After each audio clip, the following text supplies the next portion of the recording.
जय हिंद दोस्तों। आपका स्वागत है हिंदी ज्ञान यात्रा पर। आप सदा स्वस्थ और ऊर्जावान रहें। सर्वप्रथम आपको विश्वकर्मा पूजा की हार्दिक शुभकामनाएं।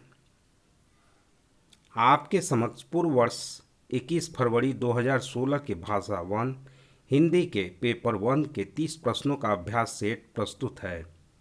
इसके पुनरावलोकन से आपकी हिंदी भाषा संबंधी विषमता दूर हो जाएगी। वीडियो को पॉज कर इस पद्यांश को अवलोकन कर लें। अब पहला प्रश्न है,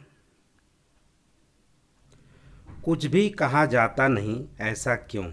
साधन सुविधाओं के अभाव के कारण, बंधन और बेबसी के कारण, गूंगा होने के कारण, भीतर के घावों के कारण।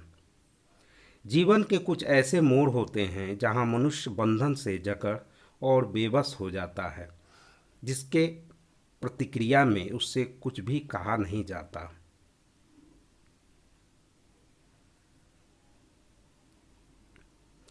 कविता की पंक्तियों में मुख्यतः बात की गई है कुछ भी न कह पाने की व्यवस्था की, घावों के हरे भरे होने की, गूंगा बहरा होने की, साधन सुविधाओं की। कविता की पंक्तियों में बंधन और बेबसी के कारण कुछ भी न कह पाने की व्यवस्था की बात की गई है।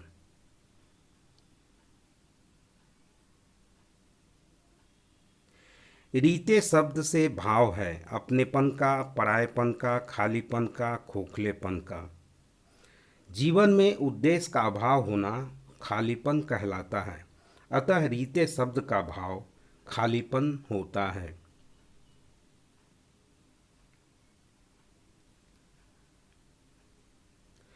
कविता की पंक्तियों के आधार पर कहा जा सकता है कि कवि कुछ भी कहने या सुन पाने की स्थिति में नहीं है। कवि घावों के गहरे होने से दुखी है। कवि के जीवन में बहुत अभाव है। कवि कुछ भी करने की स्थिति में नहीं है। जीवन के खालीपन को दूर करने में कवि अपनी असमर्थता प्रकट की है। लक्ष्य रहित जीवन गहरे घाव के समान होता है, जिससे कवि दुखी है।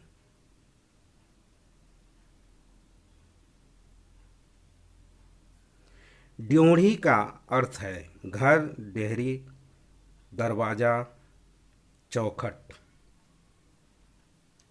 कविता की पंक्तियों के आधार पर ड्योढ़ी का अर्थ दहलीज या दरवाजा होता है।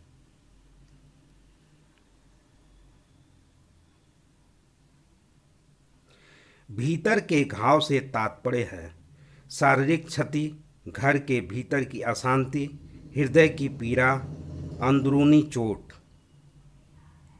भीतर के घाव से तात्पर्य हृदय की पीड़ा है जो असहनीय होती है।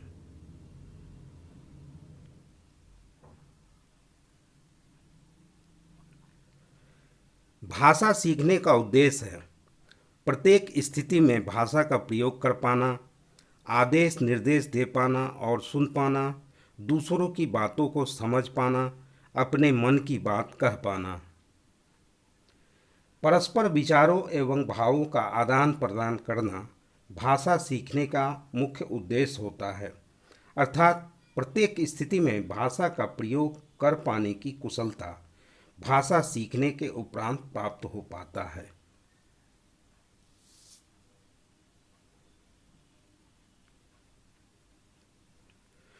बच्चों के भाषाई विकास में समाज की महत्वपूर्ण भूमिका होती है। यह विचार किसका है? प्याजे, स्किनर, चॉम्स्की, वाइगोत्स्की। सामाजिक अंतःक्रिया से बच्चे बड़ी सहजता से भाषा को ग्रहण करते हैं। वाइगोत्स्की के विचारानुसार बच्चों के भाषाई विकास में समाज की महत्वपूर्ण भूमिका होती है।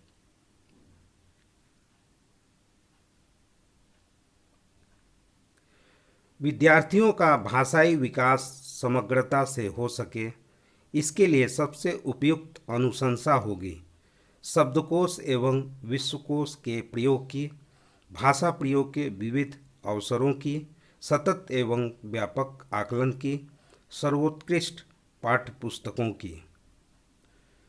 विद्यार्थियों की भाषाई विकास की समग्रता के लिए सबसे उपयुक्त सतत एवं व्यापक आकलन की अनुशंसा होती है।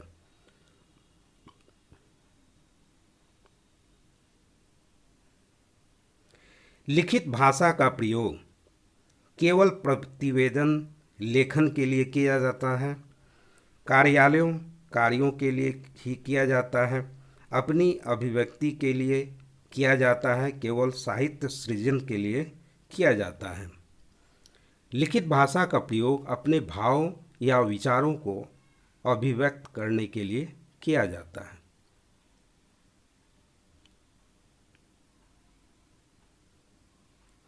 भाषा की कक्षा में भाषाई खेलों का आयोजन मुख्यतः भाषा सीखने की प्रक्रिया में स्वाभाविकता लाता है, आकलन का काम करता है, रोचकता और जोश लाता है, अध्यापक के काम को सरल बनाता है। भाषा की कक्षा में बच्चे बड़े उमंग और उत्साह से भाषाई खेलों में भाग लेते हैं। भाषाई खेल बच्चों में रोचकता और जोश लाता है।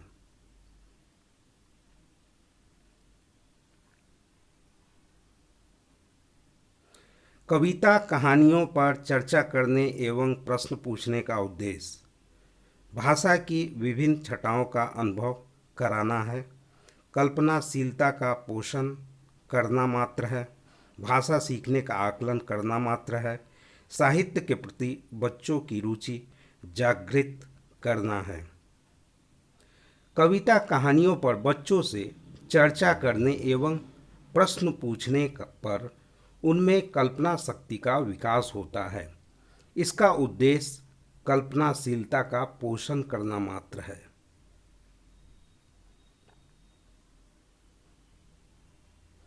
भाषा का अस्तित्व एवं विकास डैश के बाहर नहीं हो सकता। परिवार, साहित्य, समाज, विद्यालय। सामाजिक संप्रेषण के अभाव में भाषा का अस्तित्व एवं विकास कदापि नहीं हो सकता। भाषा के विकास में समाज का अहम योगदान होता है।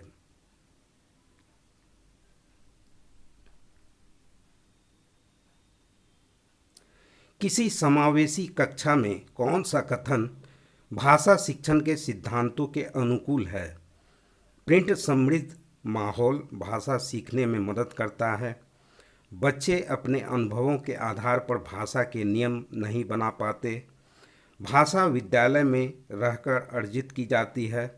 व्याकरण के नियमों का ज्ञान भाषा विकास की गति त्वरित करता है।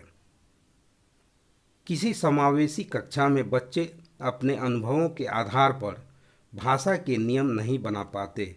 यह कथन भाषा शिक्षण के सिद्धांतों के अनुकूल है।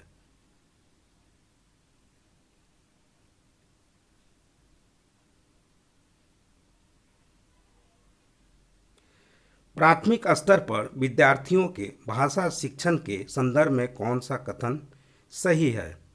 सतत रूप से की जाने वाली टिप्पणियाँ एवं अनवरत अभ्यास भाषा सीखने में रुचि उत्पन्न करते हैं। बच्चे समृद्ध भाषिक परिवेश में सहज रूप से स्वतः भाषा में सुधार कर सकते हैं। बच्चे की भाषाई संकल्पनाओं और विद्यालय के भाषाई परिवेश में विरोधाभासी भाषा सीखने में मदद करता है। बच्चे भाषा की जटिल और समृद्ध संरचनाओं का ज्ञान विद्यालय में ही अर्जित करते हैं।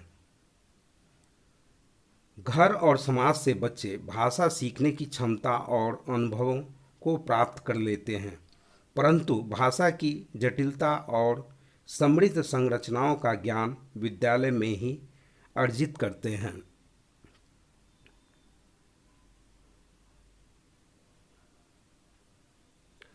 प्राथमिक स्तर की कक्षा में भिन्न भिन्न प्रांतों के अलग अलग भाषा बोलने वाले बच्चों का नामांकन हुआ है।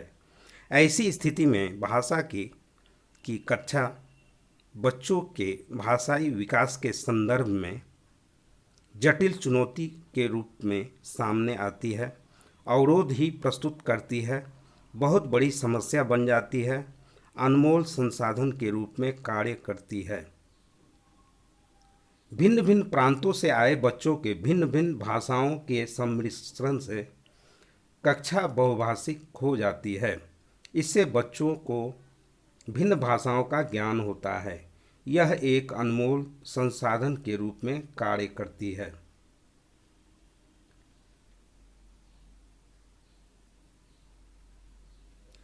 पहली कक्षा की भाषा अध्यापिका अपने एक विद्यार्थी के भाषाई विकास के संबंध में चिंतित है, क्योंकि विद्यार्थी पठन पाठन में रुचि प्रदर्शित नहीं करता है। विद्यार्थी को घर पर बात करने के बहुत कम अवसर मिलते हैं। विद्यार्थी के माता पिता की मातृभाषा अलग अलग है। विद्यार्थी अपने साथियों से बहुत झगड़ता है। एक अच्छी अध्यापिका को अपने विद्यार्थी के भाषाई विकास को लेकर चिंतित होना स्वाभाविक है, क्योंकि एक विद्यार्थी पठन पाठन में अनुकूल रुचि प्रदर्शित नहीं करता है।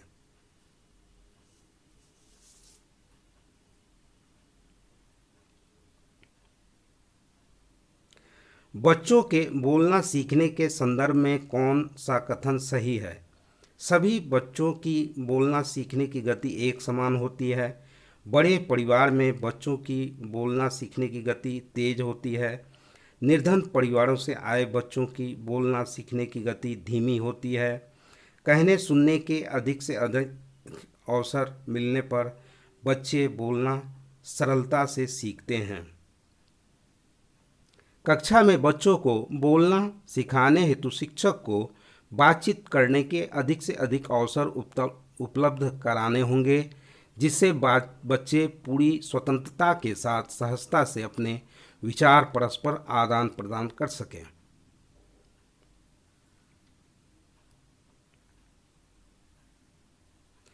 विद्यालय कक्षा में समृद्ध भाषाई परिवेश से तात्पर्य है मुख्य धारा की भाषा सुनने के अधिक से अधिक अवसर, बोलने सुनने पढ़ने लिखने के अधिक से अधिक अवसर, एक से अधिक भाषाओं के शब्दकोश की उपलब्धता, अध्यापक को एक से अधिक भाषाओं की जानकारी।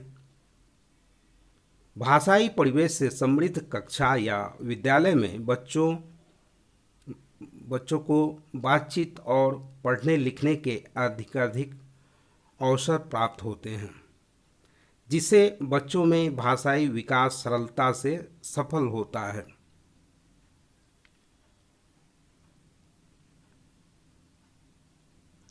अपने विद्यार्थियों के भाषा संबंधी क्रमिक विकास का आकलन करने के लिए आपकी निर्भरता मुख्य रूप से किस पर है? पोर्टफोलियो के अवलोकन पर, मौखिक कार्य करवाने पर, गृह कार्य की उत्तर पुस्तिकाओं के अवलोकन पर, कक्षा कार्य के अवलोकन पर। भाषा संबंधी क्रमिक विकास का आकलन हेतु सबसे उपयुक्त साधन पोर्टफोलियो के अवलोकन पर आधारित होनी चाहिए। यह शैक्षिक कार्यों का या उपलब्धियों का उन्नत संग्रह होता है।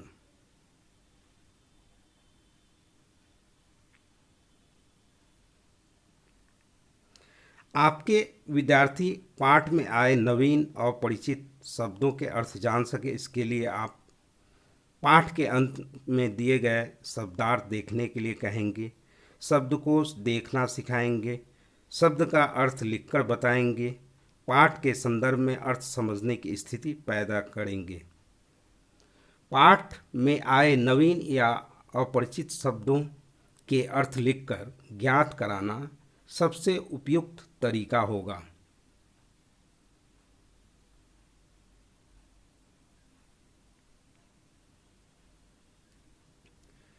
इस गद्यांश को ध्यान से पढ़ लें।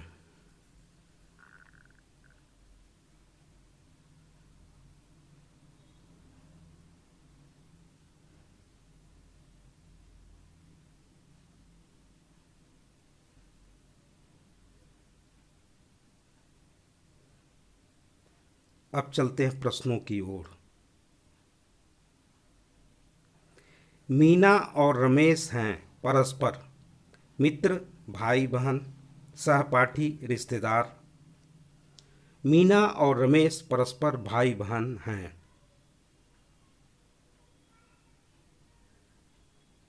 रमेश ने मीना की पिटाई की क्योंकि वह कक्षा में अव्वल आ सकती थी, अक्सर शैतानियाँ करती थी, पढ़ नहीं रही थी, पढ़ने नहीं दे रही थी। मीना रमेश को पढ़ने नहीं दे रही थी, इसलिए रमेश ने मीना की पिटाई की।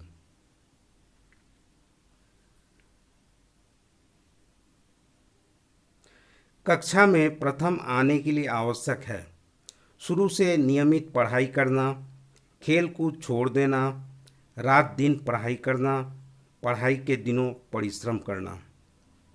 शुरू से नियमित रूप से पढ़ाई करने से कक्षा में प्रथम आने की निश्चितता होती है।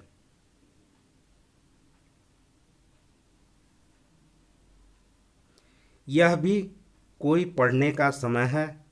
प्रश्न का आशय है। पढ़ने का कोई समय नहीं होता, वह समय पढ़ने का नहीं है। यह भी पढ़ने का एक समय है, यह पढ़ने का ही कोई समय है। इस प्रश्न का आशय है कि पढ़ने का एक निश्चित एवं निर्धारित समय होता है।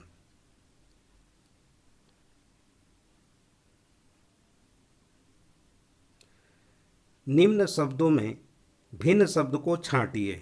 परीक्षा प्रथम, अव्वल, फर्स्ट। प्रथम, अव्वल और फर्स्ट समान अर्थ वाले शब्द हैं। परीक्षा इन सब से भिन्न शब्द है।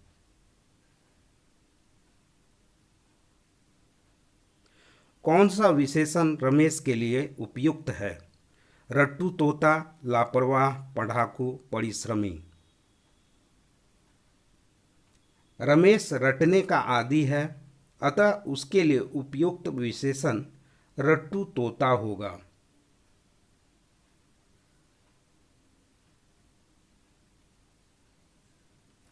पर तुम का भाव है।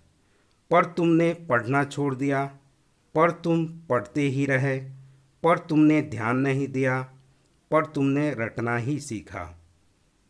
रमेश की माँ उसे पढ़कर समझने की बात कही थी। इस शब्द समूह पर तो का भाव है रमेश ने अपनी माँ की बातों पर ध्यान नहीं दिया।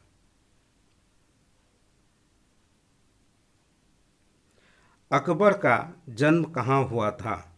आगरा, अमरकोट, दिल्ली, फतेहपुरी। अकबर का जन्म अमरकोट में हुआ था।